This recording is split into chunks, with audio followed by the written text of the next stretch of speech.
안녕하십니까, 정기태입니다. 징계 제명자와 교주와의 몰래 협상 대표성 있나? 1월 9일 내일이죠. 내일 이후 교주가 개가 청선할 것인가? 믿습니까? 아멘. 뭐 이런 식으로 가야 하는 겁니까?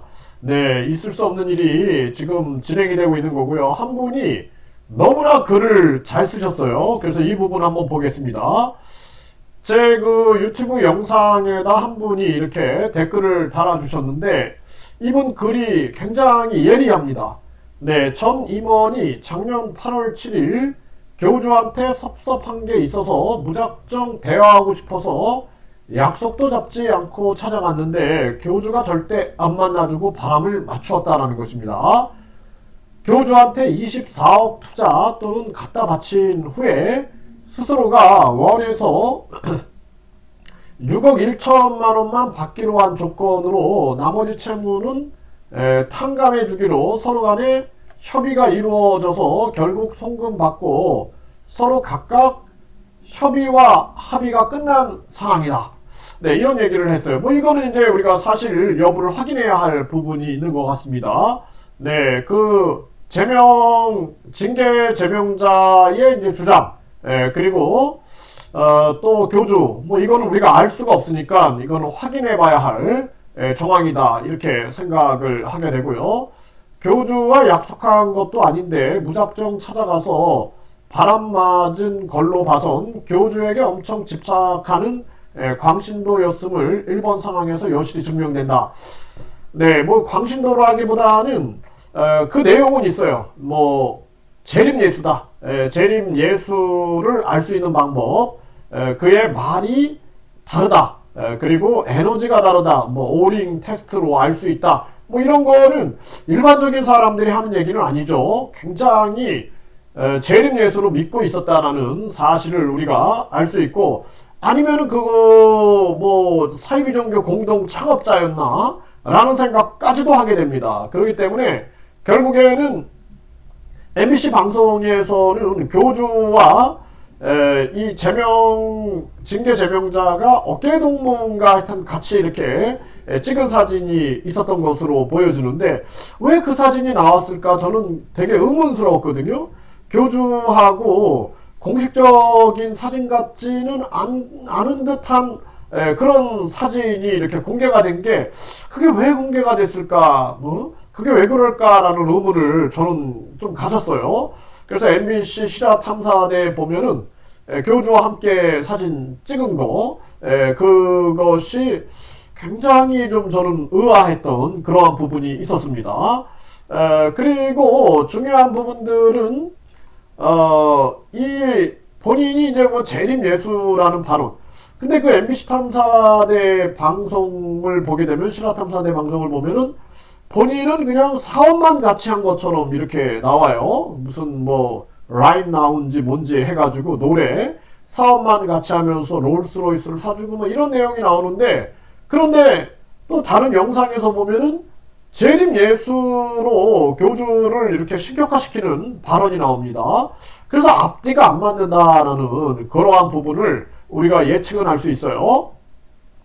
네, 교주와 약속한 것도 아닌데 무작정 찾아가서 바람 맞은 걸로 봐서는 교주에게 엄청 집착하는 광신도였음을 1번 상황에서 여실히 증명된다.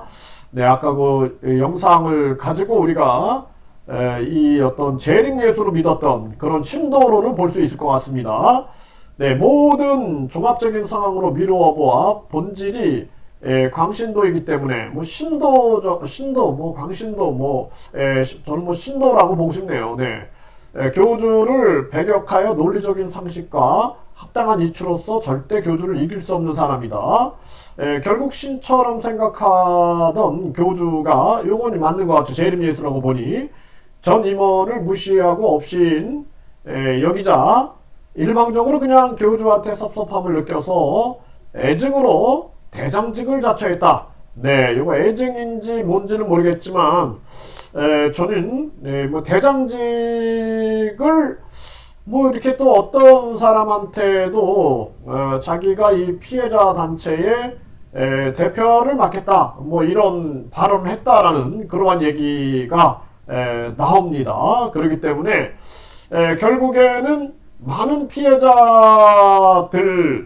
등에 업고 본인의 어떤 이 협상 카드로 사용하려고 하지 않았는가라는 합리적 추측을 할 수가 있는 정황입니다. 교주 입장에서 생각하면 24억을 내줄 것을 6억 1천만 원으로 잘 협의해서 게임 끝난 상황이며, 교주가 원래 거짓말을 잘하는 사람인 것은 온 국민이 다 아는 사실인데 왜 굳이 무작정 찾아가서 만남을 강요하는 것인가라는 생각을 할 수밖에 없는 상황이다. 이렇게 얘기를 해요. 네, 이거 이제 뭐 6억 1천만 원으로 잘 협의해가지고 어떻게 된 건지는 우리는 모릅니다. 네, 모르기 때문에 이건 나중에 이제 교주하고 함께 뭔가 진실 공방이 있어야 할 문제인 거죠. 이거는 굉장히 사적인 문제이기 때문에 이걸 굳이 한다라면 본인이 이거 사적으로 움직여야 되는 거예요. 네, 사적으로 종교범죄대책협의회에 무슨 뭐 최고 임원인 것처럼 행동할 문제는 아니다. 저는 그렇게 생각을 하게 되고, 중요한 문제는 우리는 종교범죄대책협의회의 정가를 보면 그 목적과 사업 내용이 나옵니다.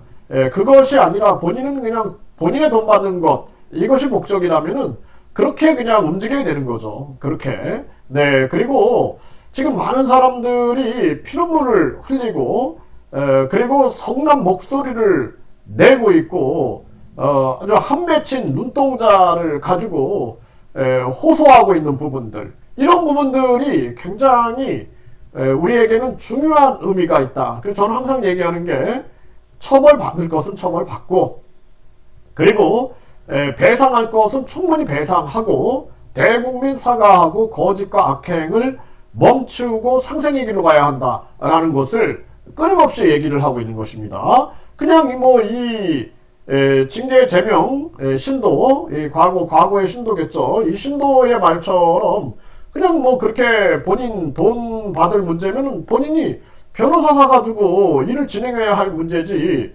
굳이 종교범죄대책협의회를 등에 업고 큰 대위를 가지고 있는 그러한 단체를 소탐, 작은 욕심을 가지고 움직일 그런 사안인가라는 생각을 안 할 수가 없다는 것입니다. 네, 약속 안 잡고 일방적으로 찾아가서 만남을 강요하는 사람을 절대 안 만나주는 것은 그건 어디까지나 교주 마음이고, 비밀 협상을 시도하는 만남을 수락한 것만 봐도 아직 교주한테 집착하는 마음이 남아 있음을 속일 수가 없는 상황이다. 네, 이렇게 얘기를 하고 있습니다. 네, 일단은 가장 중요한 것은 이 지금 전신도죠. 신도 보니까 재림 예수라고 증언하는 걸 보니 전신도라고 볼 수가 있고, 그 전신도인 이 징계 제명자와 교주와의 몰래 협상은 대표성을 이미 잃어버렸다라는 것입니다. 대표성을 잃어버렸고, 지금 이 징계 제명자는 변호사 선임해갖고 본인 사건에 대해서 본인이 그냥 처리하면 되는 거예요. 개인적으로.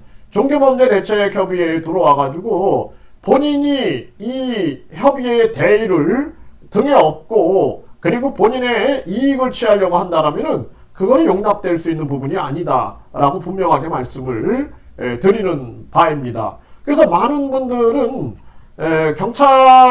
지역 경찰서에 가서 본인이 피해받은 부분에 대해서 고소장을 쓰시면 됩니다. 고소장을 쓰시면 되고, 저희들은 강력하게 이 문제에 대해서 규명하기 위해서 규명하고 국가수, 뭐 보건복지부, 교육부, 대학교, 그리고 경찰, 검찰, 또 언론방송 해서 정의로운 부분에 서 있는 사람들과 함께 힘을 합쳐가지고 처벌과 동시에 충분한 이 배상이 이루어져야 된다. 그리고 대국민 사과와 더불어서 거짓과 악행을 중단하고 상생의 길로 가야 한다. 이런 입장에 서 있는 것입니다. 여러분들이 누가 대의를 실현하는가 여러분들이 판단할 수 있을 것이고요.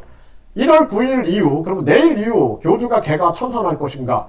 네. 아니면은 그 전신도 징계 제명자와 교주가 몰래 협상을 하면서 공동 또 무슨 이 재림예수 신격화시켰던 그러한 행위처럼 뭔가 또 공동 사업을 진행할 것인가? 뭐 여러 가지 생각을 안 할 수가 없는 그러한 정황이고, 아무리 교주를 포장하고 개가천선 얘기를 할지라도 JTBC, MBC, 뭐 그동안 SBS, 뭐 또 다른 여러 방송에서 그렇게 교주의 문제를 지적해도 지금까지 한 번도 변화가 없었던 자입니다. 그러나 개가천선한다라는 걸 저는 믿습니까? 한다라면 저는 노 아멘이라고 말할 수밖에 없습니다.